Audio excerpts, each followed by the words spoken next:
লেখক শ্রীমদ্ ভগবদ গীতা থেকে পাঠ, শ্রী শ্রী চৈতন্য চরিতামৃত থেকে পাঠ। কৃষ্ণলীলা ভাগবতে কহে বেদ ব্যাস, চৈতন্য লীলার ব্যাস বৃন্দাবন দাস। বৃন্দাবন দাস কইল চৈতন্য মঙ্গল, যাহার শ্রবণে নাশে সর্বয় মঙ্গল। চৈতন্য নিতায় যাতে জানিয়ে মহিমা, জাতি জানি কৃষ্ণ ভক্তি সিদ্ধান্তের সীমা। মনুষ্য রচিত নারে হইছে গ্রন্থ ধন্য, বৃন্দাবন দাস মুখে বক্তা শ্রী চৈতন্য। শ্রী চৈতন্য নিত্যানন্দ প্রভু যাহা বলেন বাণী, তাহা ভিন্ন আমি অন্য কিছু নাহি জানি। না ধরিও কেহ দোষ, না করিও কেহ দোষ, ক্ষমিও মোরে বৈষ্ণবী আচরণ। জয় জয় নিতাই গৌর সীতানাথ প্রেমানন্দে। হরে কৃষ্ণ। আজকে দাঁড়িহালার এই 1 নং বর্তনীর বড় আশ্রমের বাৎসরিক তারা প্রণাম যজ্ঞানুষ্ঠানের আগত বিভিন্ন এলাকা থেকে বৈষ্ণব চূড়ামণি ভক্তমণ্ডলী ও মাতৃসজ্জন ভক্তমণ্ডলী সকলের চরণে জানাই অনন্ত অনন্ত কোটি ধন্যবাদ। আজকে এই মহতি ও পুণ্যবান অনুষ্ঠানে থাকতে পেরে আমি নিজেকে ধন্য মনে করছি। শ্রী শ্রী চৈতন্য চরিতামৃতে বলা হয়েছে, কলিযুগ ধর্ম হয় নাম সংকীর্তন, চারি যুগে চারি ধর্ম জীবেরও কারণ। কলিযুগের ধর্মই হচ্ছে নাম সংকীর্তন, আর চারিটা যে যুগ সত্য তেথা তারপর কলি, এই চারি যুগে 4 রকমের ধর্ম ছিল জীবের বৈশিষ্ট্যগত কারণে। সত্য যুগের মানুষের আয়ুষ্কাল যত ছিল তার অর্ধেক তেথা যুগে, তার অর্ধেক দাপরে, তার অর্ধেক কলিতে। তো এত 4 ভাগের 1 ভাগ আয়ু নিয়ে, 4 ভাগের 1 ভাগ নয়, আমি 40 ভাগের 1 ভাগ ধন নিয়ে, 10 ভাগের 1 ভাগ জন নিয়ে, এত অল্প অল্প অস্ত্র শস্ত্র এগুলো আমাদের নিয়ে কি করে আমরা গোবিন্দ লাভ করব? তাই ঈশ্বর পরম কৃষ্ণ সচ্চিদানন্দ বিগ্রহ, অনাদির আদি কারণম সর্বকারণ কারণ, ভক্ত মনোবাঞ্ছা কল্পতরু গোবিন্দ, ভক্তের মনোবাঞ্ছা বুঝতে পারল। এত সব অল্প অল্প সব খায়। আমার 14 গোষ্ঠীর আগে যদি খবর নেই, তার জমিদার ছিল, তারপরে দাদুর এখানে আসি 100 বিঘা ছিল, বাপের এখানে আসি 3 ভাগ করে 30 বিঘা, তাও কিছু ক্ষয় টয় করি টরি, আমার ভাগ হচ্ছে কি পড়ছে বুঝে গেছে।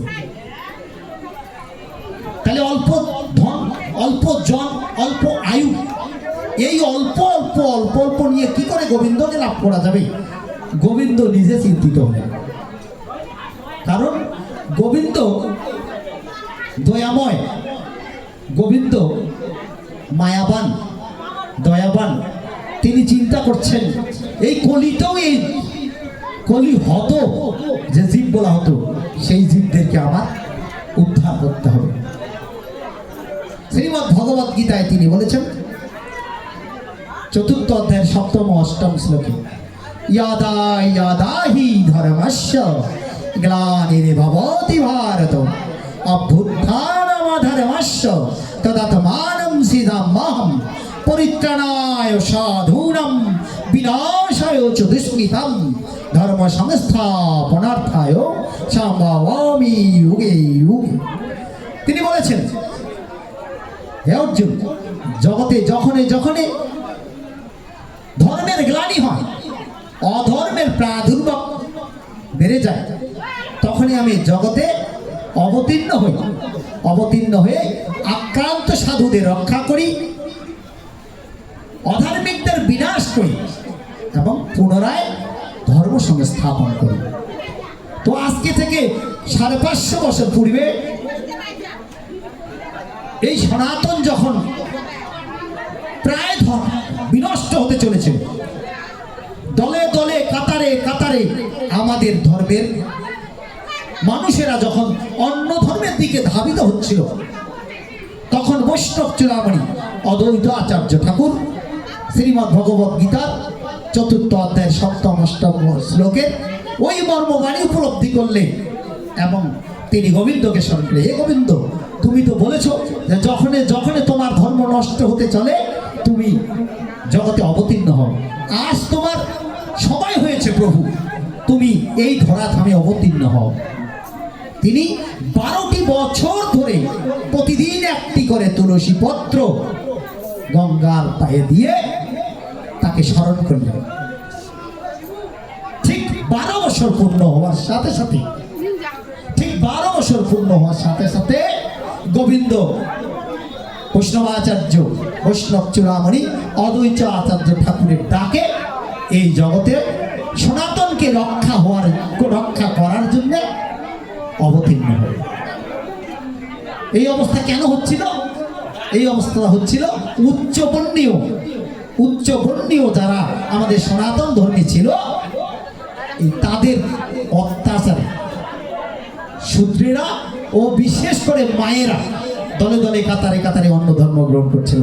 তাই মহাপ্রভু গৌরাঙ্গ সুন্দর তার প্রিয় ভক্ত অদ্বৈত আচার্য প্রভুর ডাকে এসে প্রথম কথাটি ঘোষণা দিলেন, কিবা শূদ্র কিবা বিপ্র, পুরুষ কিবা নারী, কৃষ্ণ ভজনতে হয় সম অধিকারী।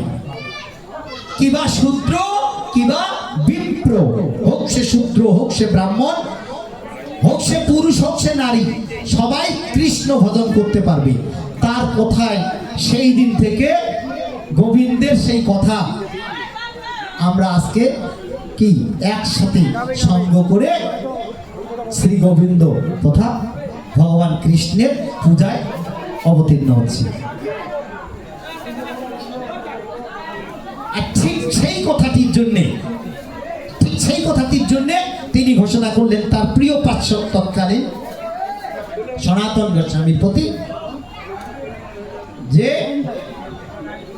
জীবে দয়া নামে রুচি বৈষ্ণব সেবন, ইহা হইতে ধর্ম নাহি শোনা সনাতন। সনাতনকে বলছে, হে সনাতন শুনো, জীবের প্রতি দয়া করো আর নামের প্রতি রুচি আনো আর বৈষ্ণবের সেবা করো, এর চেয়ে বড় ধর্ম আর নাই। সেই নামের প্রতি রুচি আনার জন্যে আমরা গুরুদেবের বন্দনায় বলছি, আজ্ঞা দিলা মোরে এই ব্রজে বসি, হরিনাম করো গান। আমার ভাগবত বলছে, একবার হরিনামে যত পাপ ভরে জীবের সাধ্য নাই তত পাপ করে। হরি বল। কিন্তু বাবা পরের লাইনে মজা আছে, পরের লাইনে বলছে, সারাটি জীবন নাচিয়া গাহিয়া হরিনাম গায়, তারপরও জীব নরকতে যায়। আগের 2টা লাইনের পরের 2টা লাইন চিন্তা করবেন। 3 দিন ধরে নাম সংকীর্তন শ্রবণ করে সুন্দর বাজনার তারে নাম সংকীর্তন শুনতে শুনতে নিজের জীবনে নাম সংকীর্তনকে স্থাপন করার চেষ্টা করবেন। খালি বসে বসে নাম সংকীর্তনই করবেন, ওই নামটা নিজের জীবনে স্থাপন করার চেষ্টা করবেন না, তাহলে এই উদ্দেশ্যটা ব্যাহত হবে। কারণ শ্রী গুরুদেবের বন্দনায় বলেছে, কিন্তু কবে প্রভু যোগ্যতা অর্পিবে একান্তে ভজিব হরি। এই হরিনাম এইভাবে বাজনা দিয়ে জাঁকজমক করে করার নাম নয়, ইহা একান্তে ভজনার বিষয়। এইটাকে শুনতে শুনতে অভ্যাসে পরিণত করে নিজে একান্তে ভজন করবেন গুরুদেবের উপদেশ মতো, এই আহ্বান জানিয়ে বছরে বছরে এখানে হরিনাম সংকীর্তন আয়োজন করার যে উদ্দেশ্য, সেটা পেট ভরে 4টা খাওয়া নয়, মামা পিসি মাসি ইত্যাদিকে ডাকিয়ে এনে বাড়িতে ভোজ মানে একেবারে আনন্দ উল্লাসের বিষয় নয়, কি করে হরিনাম সংকীর্তনকে ধারণ করা যায় সেইটা উপলব্ধি করবেন। এই কথা বলে ওই মায়েদের উদ্দেশ্যে কিছু বলার ইচ্ছা ছিল, সময় খুব কম, আমি আমার ভাগবত এখানে কি বিশ্রাম দিচ্ছি। জয় জয় নিতাই গৌর সীতানাথ প্রেমানন্দে গত শ্রীকৃষ্ণ চৈতন্য প্রভু নিত্যানন্দ শ্রী অদ্বৈত গদাধর শিবাসাদি শ্রী গৌর ভক্তবৃন্দ पंचाकल्पतरुभ्यश्च कृपा सिंधु एव च पतितानां पावनाभ्यो वैष्णवभ्यो नमो नमः। सकल वैष्णवेर पाये मोर नमस्कार। ईते अपराध किछु नायक আমার। ओम गंगा गीता सावित्री सीता सत्य पतिव्रता ब्रह्मबली ब्रह्मविद्या त्रिसंध्या मुक्ति गायिनी अर्धमात्रा चिदानंदा भवग्नि भ्रांति नाशिनी वेदोत्री परमानंदा तथात्मय ज्ञानमंजरी। ओम शांति ओम शांति ओम शांति। जगतेर सकल जीवेर शांति হোক। এই ভগবত ধামে যে সকল ভক্তবৃন্দ এসেছে তাদের সকলের শান্তি হোক। এই ভগবত ধাম থেকে যাদের যাদের কর্ণকুহরী কৃষ্ণ কথা কৃষ্ণ কীর্তন পৌঁছেছে তাদের সকলের শান্তি হোক। এই মন্দির প্রাঙ্গণে আয়োজক কমিটির যে সকল সদস্যবৃন্দ অক্লান্ত পরিশ্রম করে এই হরিনাম সংকীর্তনের আয়োজন করেছে প্রত্যেকটি ভক্তের হৃদয়ে সেই একান্তে হরিনাম করার যোগ্যতা অর্জন হোক। এই মন্দির প্রাঙ্গণে প্রবেশ করে যারা হরিনাম সংকীর্তন শুনবেন তাদের সকলের প্রতি শ্রীকৃষ্ণ কৃপা হোক। ভগবান শ্রীকৃষ্ণের কৃপায় তারা সবাই কৃষ্ণ ভক্ত হয়ে উঠুক, তাদের পরিবারবর্গ ভক্ত হয়ে উঠুক, তাদের আত্মীয় স্বজনবর্গ ভক্ত হয়ে উঠুক। জয় জয় নিতাই হরি হরি বল। হরে কৃষ্ণ। এ দাদা প্রভু গাবো গান গান না গায়ে যদি ভক্তি তো আমারও নাই। ওই ভাটিয়া না কইছে যে ভাই তোমরও মরণ আমরও মরণ।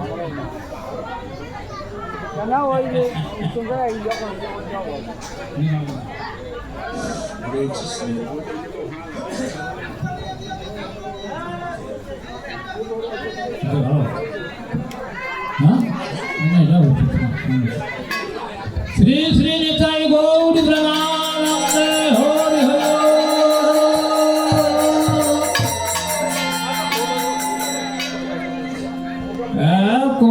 একদিন অহু হাসি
সীতা ঠাকুরানী আসি রে আয়া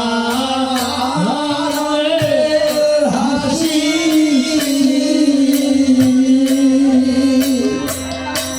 সীতা ঠাকুর রানী আসি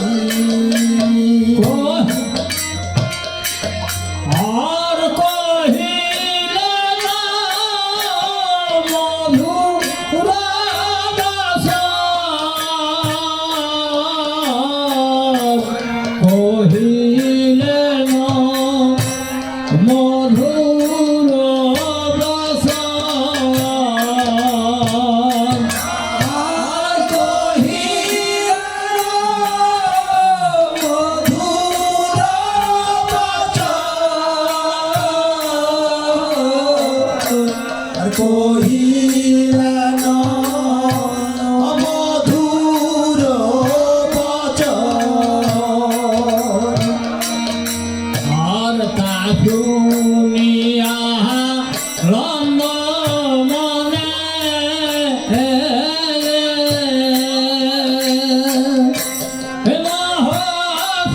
মহোৎসবের বিধানে তা শুনিয়া আনন্দ মনে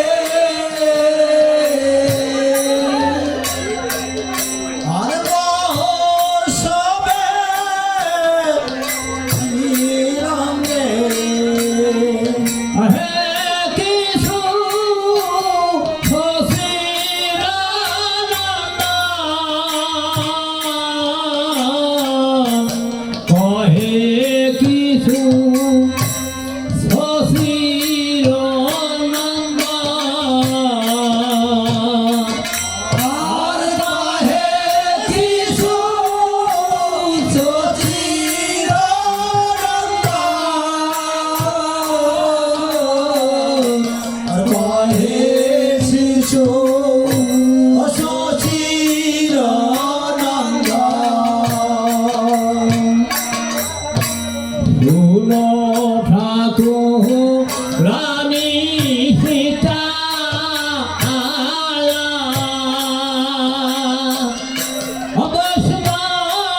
বৈষ্ণবের কর সম্ভাষণ। আর যে বাগান যে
রসে ভাসে তুমি মহাপ্রভু পৃথিবী করল যথা তুমি মহাপ্রভু কথা আমি কি বিধি করল যথা আরে নানায় উপহার গন্ধ বাসে নানায় উপহার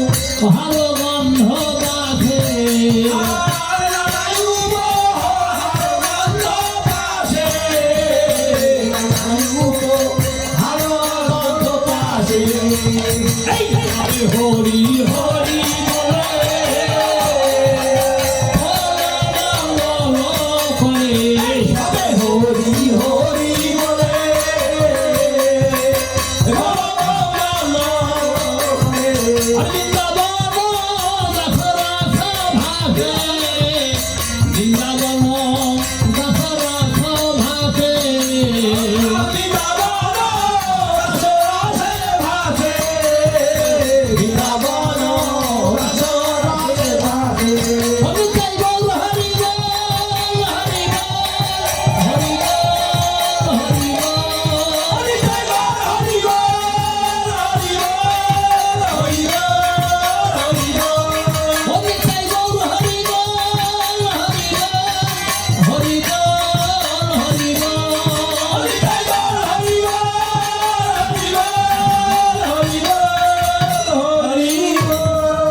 কৃষ্ণ চৈতন্য প্রভু নিত্যানন্দ শ্রী আদিত্য গদাধর শিবাসাদি শ্রী গৌর ভক্ত বৃন্দ কি জয় জয়। শ্যাম সুন্দর মদন মোহন কি জয় জয়। রাধা রানী কি জয় জয়। তুলসী রানী কি জয় জয়। শ্যাম কুণ্ড কি জয় রাধা কুণ্ড কি জয় জয়। গিরি গোবর্ধন কি জয় জয়। নবদ্বীপ ধাম কি জয় জয়। নবদ্বীপ বাসী কি জয় জয়। বৃন্দাবন ধাম কি জয় জয়। আচার্য মহন্ত কি জয় জয়। রামাচার্য হরিদাস ঠাকুর কি জয় জয়। প্রেমিক ঠাকুর নরোত্তম দাস কি জয় জয়। ভক্তরাজ প্রহ্লাদ কি জয় জয়। ভক্তরাজ ধ্রুব কি জয়। জয় হরি সম্প্রদায় বৈষ্ণব কি জয় জয়। দ্বাদশ গোস্বামী কি জয় জয়। চৌষট্টি মহন্ত কি জয় জয়। আপন আপন গুরুদেব কি জয় জয়। গুরুদেবের উষ্টি গোষ্ঠী কি জয় জয়। আপন আপন পিতা মাতা কি জয় জয়। আপন আপন উষ্টি গোষ্ঠী কি জয় জয়। ভুবন মোহন হরিনাম সংকীর্তন কি জয় জয়। খোল করতাল কি জয় জয়। সমাগত ভক্ত বৃন্দ কি জয় জয়। অনন্ত কোটি বৈষ্ণব ভক্ত বৃন্দ কি জয় জয়। মহা হরিনাম সংকীর্তন মহাযজ্ঞ জয়। অধিবাস কি জয় জয়। অধিবাস যোগদানকারী ভক্তবৃন্দ কি জয় জয়। ভক্তবৃন্দের কল্যাণ কি জয় জয়। ভক্তবৃন্দের কল্যাণ কি জয় জয়। মন্দিরের কল্যাণ কি জয় জয়। দেশের কল্যাণ কি জয় জয়। দেশের কল্যাণ কি জয় জয়। বিশ্বব্রহ্মাণ্ডের কল্যাণ কি জয় জয়। জয় শ্রী রূপ সনাতন ভক্ত রঘুনাথ গোপাল ভক্ত রাষ্ট্রনাথ এই জয় গোসাই চরণ জয় জয় বিঘ্ননাশায় অবিষ্ণপুরাণ রাধে জয় জয় নিতাই।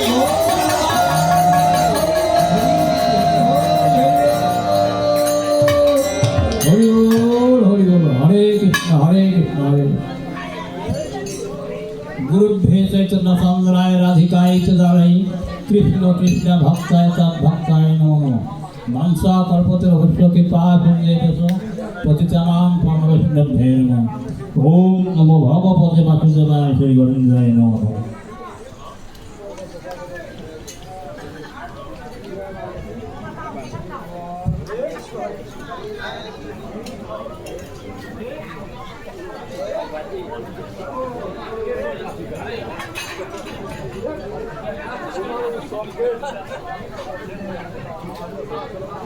এই ঝাল ওরা